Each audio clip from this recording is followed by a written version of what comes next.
la iniciativa de ley de agentes extranjeros que va a enviar el presidente de la República al Congreso de El Salvador en los próximos días.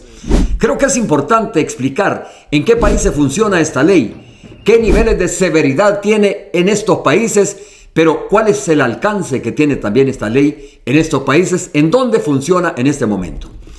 Es interesante ver que esta ley de agentes extranjeros no solo funciona en países considerados capitalistas como Estados Unidos, sino que también funciona en países considerados comunistas o socialistas, como Rusia o como Nicaragua, por ejemplo. Hay por lo menos de 5 a 6 países a nivel del mundo que tienen en vigencia esta ley de agentes extranjeros. Vamos a ver, por ejemplo, en Rusia, cuál es el alcance que tiene esta ley y desde cuándo funciona, que es uno de los países que tiene en vigencia la ley de agentes extranjeros. Es importante reiterar que la ley de agentes extranjeros funciona, como repito, en varios países, pero con diferentes objetivos y grados de severidad. Por ejemplo, en Rusia se conoce como ley de agentes extranjeros desde el año 2012, ampliada en años posteriores a su aprobación en el año 2012, es decir, que ha sido ampliada esta ley.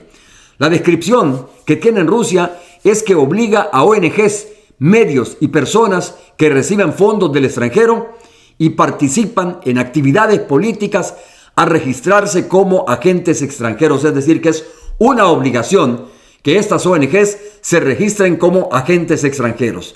¿Qué consecuencias tiene en Rusia, por ejemplo? Bueno, etiquetado público, que la gente sabe que estas ONGs trabajan justamente bajo esta ley de agentes extranjeros.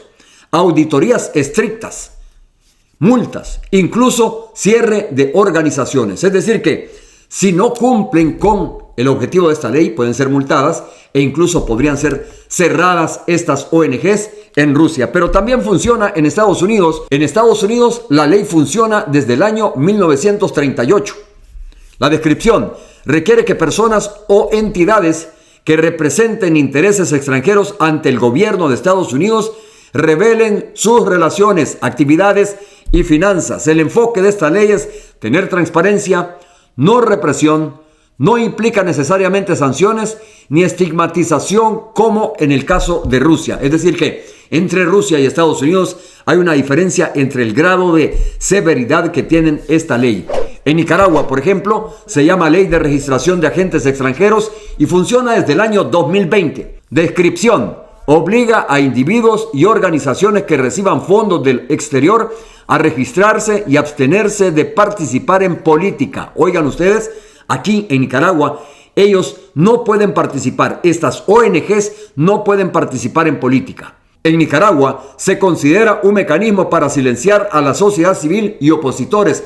Es decir que en Nicaragua tiene como función la ley de agentes extranjeros coartar, limitar la libertad de expresión, algo que siempre ha caracterizado al gobierno de Daniel Ortega. Es decir que la ley tiene matices dependiendo de en qué países funcione. Por ejemplo, ya vimos que en Estados Unidos no afecta la libertad de expresión, pero sí afecta la libertad de expresión en Nicaragua, por ejemplo. Bueno, hay otros países que también tienen ley de agentes extranjeros como Georgia, como Hungría y otros países, de Europa, que tienen características similares a la que funciona, por ejemplo, en Estados Unidos, o características similares que funcionan, por ejemplo, en Rusia, menos coartar la libertad de expresión como funciona en Nicaragua en este momento, que ha servido como una herramienta para el régimen de Daniel Ortega poder coartar la libertad de expresión en ese país. Vamos a ver qué pasa en El Salvador. Vamos a ver cómo lo plantea el presidente de la República, cuál es el anteproyecto que mande el presidente de la República, Nayib Bukele, a la Asamblea Legislativa. Lo que conocemos hasta hoy es que el presidente de la República ha dicho que va a servir esta ley justamente para retener el 30% de las donaciones que reciben estas ONGs de organismos internacionales que ayudan a ONGs salvadoreñas. Este 30% va a ser retenido, dice el presidente, es lo que ha anunciado, para poder ayudarle a las personas como por ejemplo la comunidad del Bosque, que recientemente tuvo una protesta frente a la residencia donde vive el presidente de la República, Nayib Bukele. Entonces, el presidente tiene el propósito con esta ley de decirle a las ONGs que esta es la manera como realmente pueden ayudarle a las personas que dicen ellos que defienden. Porque hasta hoy el presidente dice, solo es un discurso de las ONGs, solo se aprovechan de estas personas, de estas comunidades, las manipulan a su antojo para exacerbar los ánimos en contra del gobierno, para hacer acciones en contra del gobierno, pero no les ayudan realmente. Ahora con esta ley, con la retención del 30%, el propósito del presidente es justamente que parte de ese dinero que donan las ONGs internacionales vaya a estas comunidades que, según ellos, están adoleciendo de muchas necesidades. Ese es el propósito de la ley. Pero repito, hasta hoy habrá que esperar qué dice la ley en su contenido general. Habrá que conocer más detalles sobre esta propuesta o este anteproyecto que va a enviar el presidente de la República, Nayib Bukele. Lo cierto es que va a encontrar resistencia, denuncia internacional, presiones internacionales. Estas ONGs internacionales que envían fondos a las ONG salvadoreñas van a decir que no están de acuerdo.